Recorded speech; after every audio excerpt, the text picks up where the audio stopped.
Hi, I'm Corey, and this is my wife Jody. We're the Sneddons. We are associated with the Father's House Church, and through them, we recently went to North Carolina. Um, we felt that we really just wanted to go and do whatever we could do to help those people, and we did. The destruction there was it was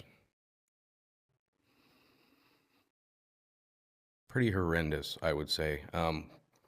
The homes that we were in, we did a lot of tree cutting, met a lot of good people. And as I said, we went there to help these people, but one of the things that happened along the way was that it seemed as though every place that we went to help with, someone else in our group had a connection with the homeowner. Mm-hmm. And the trip turned into so much more than going to help the people of North Carolina. It turned into a bonding of the congregation of Father's House. We went with 20 people that we didn't really know, but a few people. And we came home with dinner reservations, new friends, just a completely different outlook on mission work. And as we were standing in the River Arch District there in North Carolina, I turned to Jody and I said, we're going to Philly. So I guess through that mission trip for me personally was just a heart for mission work, and we're going to continue to do that. I think that's all I got. So. Like Corey said, I'm Jody. Yes, we got the opportunity to go with Father's House to North Carolina, and what an exceptional trip that it was. One of the things that really stood out to me was I got the opportunity to also go to Peru on the missions trip back in October with Father's House. And just the camaraderie between the team that I saw going to Peru and then also going to North Carolina. I wasn't sure if a non-international missions trip would be the same feeling, if the team would come together like we did on the international trip. And we came together probably even 10 times more than we did on that last trip. We left here 20 different people. One person just happened to be a gentleman that sat in front of Corey and I in church, just the lone couple by themselves. And before we knew it, we're going to dinner with those people in a couple of weeks. And so as we said, it really, what I see is it has built a really firm foundation, which Father's House already had that firm foundation. But for any church that wants to bring their team together, go and do a service for other individuals and love on other individuals as Jesus wants us to be doing, it's the perfect opportunity for anyone. Hello, my name is Dave Tweet, and with my daughter, Nicole Sanders, we got to join Father's House church mission team in a relief effort in North Carolina for the Hurricane Helene victims. When we first landed, or when we first got to North Carolina, Western North Carolina, a couple things hit pretty quickly. Impression number one, it was very cold there, actually in the teens, so very frigid weather. The other thing that was really readily apparent was just the devastation that Hurricane Helene had left, and that even though it had been months since the hurricane, it looked like it had been just recently that the hurricane had happened. So when we got there, it was pretty shocking at all the devastation that was still left over. The debris, the fallen trees, washed out roads. It looked like it just had happened. It didn't look like it happened 4 months ago. Yeah. So as we left base camp in the morning, it was actually Operation Blessings base camp to go out to help families. Our goal was, of course, to help them with their physical needs, with the fallen trees, for example, along with to bring them encouragement, hope, to listen to their stories as well. And so as we proceeded to do that, there was a verse that really strikes me, that reminded me of in Ephesians. It's Ephesians 4:16, and it says, "From whom the whole body, joined and knit together by what every joint supplies, according to the effective working by which every part does its share, causes growth of the body for the edifying of itself in love." And that's exactly what we experienced as a team in North Carolina, that each and every member of the team were important. It was vital that each one contributed and did their part. And just as the Lord has said that for the health of the body, every joint supplies, every part of the body contributes in the same way. That's what happened with our team in North Carolina. And so, for example, when we came to a family's home and property, we listened to them first to hear what their needs were. Then then almost immediately you could hear the chainsaws starting up. Guys were cutting up the trees, the fallen trees, and then others, both men and women, were hauling away branches and brush, even carrying big chunks of logs, log rounds. And so that each one of us, it was amazing to see that unity that happened with that everyone was just immediately taking part. Others were actually taking time to connect with the people. The family, one of the family members,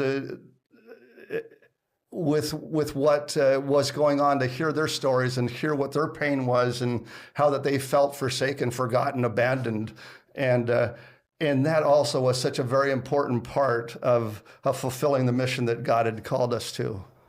Yeah, we realized that it was about as important for us to do all the removal of the debris, help make their houses safe, their properties safe. It was just as important for us to connect with these homeowners, with the victims of the hurricane, to listen to them, to hear their story, to make them feel seen. And we could see the impact that as we left the homes of these people, how we actually gathered together and prayed with them, and they wanted to be prayed for, they did. And they were touched, and I even said things like, "Man, you guys put your faith into action with us here, and we needed you so badly." And it was amazing to see that response, how they were touched with what we were able to do. So. Yeah, pretty cool. And they even called out. They're like, "You guys are the hands and feet of Jesus. Like, thank you for." They were like, "You guys are actually practicing what you preach. You guys are." It was good. It was awesome. Yeah, it sure was. So for me, the mission trip was two things: God accomplishing things through us, and God doing things in us. We were able to be the hands and feet, as Nicole said, of Jesus, and to demonstrate His love. But in the process, we couldn't help but be changed ourselves. We saw what the unity that where we all there wasn't competition, there wasn't one-upsmanship, there wasn't people wanting to have solo acts. That together we accomplished what God had put us there to do. And He knit us together to the fact that basically friendships that were grown and developed there, I think, will be forever friendships. And all we can say is we're ready to go again. Yes. Take me back. I'll never forget the moment that I knew I was supposed to go back to North Carolina. I was watching Fox News.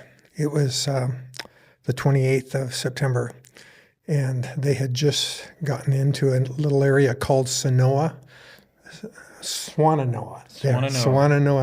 North Carolina. And the guy was interviewing a pastor who was there, and they were talking about the devastation and then interspersing it with pictures of the area. And my heart just went out to the pastor. And as soon as the clip was over, I got on the internet and I looked up his church, and I realized he was a part of a community of churches in the area that serve the community, kind of like Love Inc. And as I was watching that, I really felt like the Lord said to me, "Go help him, help the man." And so I talked to Sam Sandin from Father's House, because we had participated in a hurricane cleanup in Houston, Texas, years ago. And as soon as I talked to Sam, I'm kind of like a sloth. I plod along, but Sam is kind of like a racehorse coming out of the starting blocks. So I talked to Sam about it, and he took off. Whoops, sorry. Oh, wait a minute, it's Glenn. Hi, Glenn. Yes, we are here. It's open. It's cracked open. Okay, so. Oh, you are here. Okay, hang on. Now we need to start over. Yeah. I'm just giving a hard time. Okay, so Sam could take it over from here, and because I've just mentioned his name, and he takes off like a racehorse, and so you can tell what you did. Yeah, so at the time it happened, we were just getting ready to go to Peru. And in fact, I think 2 days later, I was on the plane to Peru. So, but in the back of my mind, I was trying to figure out how can we get engaged. We have a church body that loves to help, and in fact, Operation Blessing, the organization we're working with, we, like Larry said, we worked with them in Houston in 2018, and we've tried a few times to connect with them again, but usually by the time we're ready with a team, the cleanup is already done. There was a few times earlier in Florida we tried to connect, but so I reached out to them right away, and they said we're here, we're going to be here for quite a while, and let's talk. So when you put together a trip like this, it's a lot that goes into it. You have to figure out flights and lodging and how to do. Figure out all the logistics basically, and what we found when we were in Houston with Hurricane Harvey was it took us about 3 months to connect with an organization that could do what we needed to do, which is basically we don't know the area, we don't know what to do, we don't have the connections, we don't have the tools. So we're really looking for kind of a turnkey operation where you could just show up and be put to work. And that's what I loved with Operation Blessing. So they've always been in the back of our mind since. So with this again, when we go, we don't want to be a burden, and we don't want to show up and then be a liability to the people on the ground. So we knew Operation Blessing was the way to go. Mm-hmm. So we connected with them, and they said, hey, we don't have overnight housing at the time, right after it happened, but we will in the beginning of the year. So that kind of started the process. Larry and I talked, and I took a friend over in November just to kind of feel it out and see what will we actually do, what does it look like, and kind of have more of an understanding to communicate to the team we were going with what to expect. So, but yeah, it's kind of an overwhelming situation because it was a hurricane and it's inland, so it's very different from a normal situation. Mm-hmm. So you had the wind damage where there was trees blowing over everywhere. One of the guys we talked to when I was there in November, he said that on his street alone from the main road to his house had 27 trees down. And there was neighborhoods where basically every single house had tree damage from trees falling on roofs. So you had that whole aspect of the wind damage. But then on the other hand, because of the flooding that happened, you had the kind of almost the tsunami effect where whole neighborhoods were flooded, and a lot of water damage, a lot of bridges that went down. And the federal response had been very slow at the time. So we knew there was going to be a lot of work, but we reached out and put the word out there, and we had 20 people that decided they wanted to join us. In fact, we had more, but that's what we didn't want to take a bigger team to be able to do a good job. So we got the ball rolling, and in the end of January we took the team, and it was a very impactful time to be there and be able to help. And being Northwesterners as well, we have a lot of guys who know how to run a chainsaw, and because of all the tree damage, we spend the majority of time cutting trees that are falling down and cleaning up, which was a very rewarding experience. A lot of hard work, but the team loved it, and they were excelling in every way, shape, or form. And then the impact it had with the homeowners were immense. So yeah. In the meantime, while Sam was doing all the legwork, KLMA felt like we should take an offering from churches to send back there to help. And there was a number of churches that already sent money back even before that idea came out of my mouth. But we raised, I think it was $11,000, and we sent that on ahead of us. We sent that to Samaritan's Purse because their office headquarters is right in the area there. So we had that going for us. And but one of the things that struck me was, and I have a friend who is going to tell you about his side of the story. His name is Glenn. But as we were landing, when we flew in the red eye special into New Jersey, and then we caught a plane down to Asheville. And as we were landing in Asheville, I was sitting in an aisle seat, and right across the aisle from me was Glenn, who was sitting in a seat. And he'll tell you about what happened there, but there was a gal next to me. She slept most of the way, but when I got up out of the seat when we landed, I offered to hand her bag out of the overhead, and she says, do you live here? And I said, no, I don't. We're from Washington State. There's 20 of us, and from a church, and we've come to help. And she started crying, and I was totally taken back. She says, thank you so much for caring and for coming. So I knew right away we were supposed to be there. Yeah, and I think what happens many times when you have a disaster like that, you have a lot of initial response. So the first few days, few weeks, maybe the first month or so, maybe even 2 months, there's a lot of response. And then something else happens, and people get distracted and kind of forget about the plight of the people there. But so when we were there, it was about 4 months after the disaster, and people were still living in tents by the river on their property where the house has been washed out. People were about to be kicked out of their housing in hotels because of a certain time limit was coming up, and they felt very much forgotten in any way, shape, or form. And then obviously with the fires in California, that took it to another level as well, where all the focus went somewhere else. So so when we were there, I don't know how many times we heard from people, it's like, thank you for being here.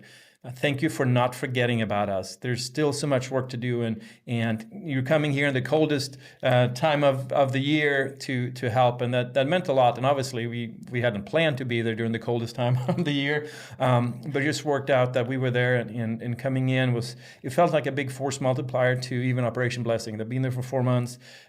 It's hard not to probably get jaded or tired, and even though they rotate around as their support staff. But I could tell that it meant a lot to them for us to come and not cancel because of the weather or the cold or anything like that, but to be there and help them. So the response from the people and from the organization we work with was very rewarding, and we hope to take a team back. And I know there's another church in town that are working to take a team in a few months, but we would love to help anyone who might be considering it. And you can go as a team of 3, you can go as a team of 30. We can help you make that happen. So. On a funny note, Sam, you remember the last day we were there working, we were down in the River Arts District, which is it's a famous area where craftsmen and artists not only produce their wares in front of people, but they sell them there, and it's a big money raiser for Asheville. But that day we were down there working, the place just got wiped out. And so we're cleaning up, and Operation Blessing has set up a big tent so they can start getting the ball rolling to restoring that area. Another group of people were building a shop for woodworkers down just a couple blocks away from us. But while we were there, Air Force One and President Trump came in and landed, and President Trump went up to Swannanoa and talked with some families up there, and he made a commitment to release $2 billion immediately for the help, which I understand. Just from a few days ago, Christy Nome was visiting there and said that they had 80% of the people who had made application for help had gotten help immediately. So anyway, we thought that, just jokingly, that maybe our visit there inspired President Trump to come and do his thing. Yeah. So anyway, got to see his plane take off and everything. So that was kind of... Yeah, and a personal note on that day as well was because the shop you were talking about, the owner of the gallery, the woodworking area, how so when we were there in November, they were still gutting. There was 6 inches of mud everywhere in every building. A lot of the tenants had decided to never come back, but he said, I need to do this for myself and for the people that he was hosting. I think there's about 50 or 60 woodworkers that were using his space. And when we were there just last month, we saw him start rebuilding and putting the facade in the front. And that was the day he started turning that corner of cleanup to really starting construction again. So that was it was a powerful moment for me to be there and to get to see that. So. Hi, my name is Glenn Conklin. I got to go on this wonderful trip to North Carolina with a lot of brothers and sisters from church. And before all that started, right when the hurricane happened, something stirred up inside of me. It just made me really, really want to go. And I was asking my job, do we have something? Can we start something? I was looking into a lot of different ways, and it just kept eating inside of me. Just like the Lord was stirring something up inside of me. And finally, after a couple months, they had a screen that showed, need volunteers at church to go to North Carolina. Anybody willing to go? And just sign up. And it just made me want to go even more. I was ready, so I found out who I needed to talk to, which was my pastor Sam. And he said, "Yeah, you just gotta make sure you're good and everything." Talked to Pastor Sam, and he said, "Yeah, we're going to go out and we're going to spend a week out there, and we're going to go out and meet Operations Blessing, and we're just going to dive in and whatever they need from us." And it was a true blessing for me to be able to do this. This is my first time serving like this, and I can't explain how much of a blessing it was for me, and just seeing the people that were so resilient out there. Larry was talking about when we were on the plane from Newark to Asheville, I was on the aisle seat, and there was a lady next to me. And this lady, you can see she was kind of panicking a little bit. She doesn't like planes, and either do I. But I was able to do this. God gave me the peace to actually fly for the first time without being scared, had no fear, just complete peace. And it was amazing. But I noticed that she was going through it a little bit, and just told her, hey, you can get through this.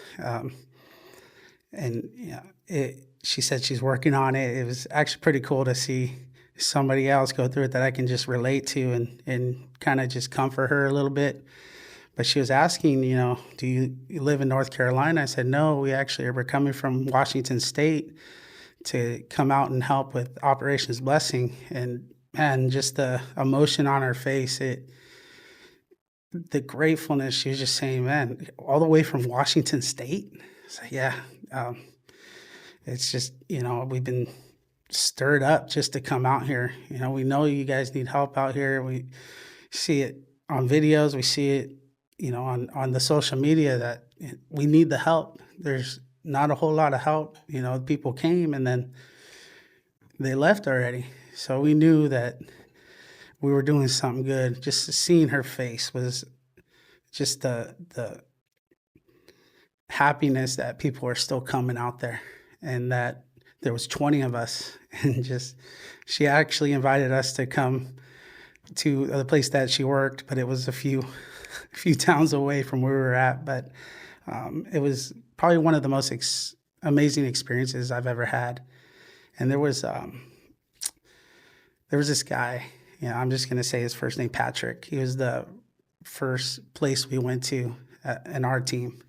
And man, just going up to where he lived, it was like 8% grade, 9% grade. It was a very steep hill, and it was very cold, very icy. It was a lot of ice everywhere. And this is our first time out there, so we're trying to find this place, and it's deep in the woods and on a private road.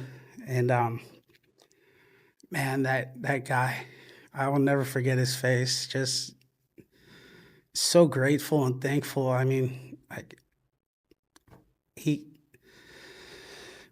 this is hard just remembering him. I can't even express the emotions that came from that, but it was just like one of the best feelings I ever had in my life. I've never experienced this before. And he was so grateful, and we took out a lot of trees, a lot of brush, his pathway down to his house on the lower end that he was setting up for his sister, because she ended up going through a disaster as well, part of the disaster, so she needed a place to stay. But he couldn't get to this path. It was covered in logs, It was covered in fallen trees and just a lot of debris. And we were able to clear it out for him and create a new path for him, and just so that he's able to do what he has to do to get his other place going. And once again, it was probably the most beautiful experience I've ever had. And I could tell you many more, but that was the one that stuck the hardest with me. Hi, my name is Courtney Villeneuve. I go to Father's House, and a couple weeks ago, we went to North Carolina to work with Operation Blessing in Asheville, and it was amazing. I think I had a lot of unexpected experiences with even just our team. Watching how everyone worked together at each site with little to no instruction was incredible. Like just how our team flowed together, worked together, just got started. There was not a lot of standing around wondering what we do. We just got in and worked, and everybody wanted to give their all week. And I think that was probably one of the biggest impacts for me with our team. And then the people that we met, not just the people that we went to help, but the workers with Operation Blessing, their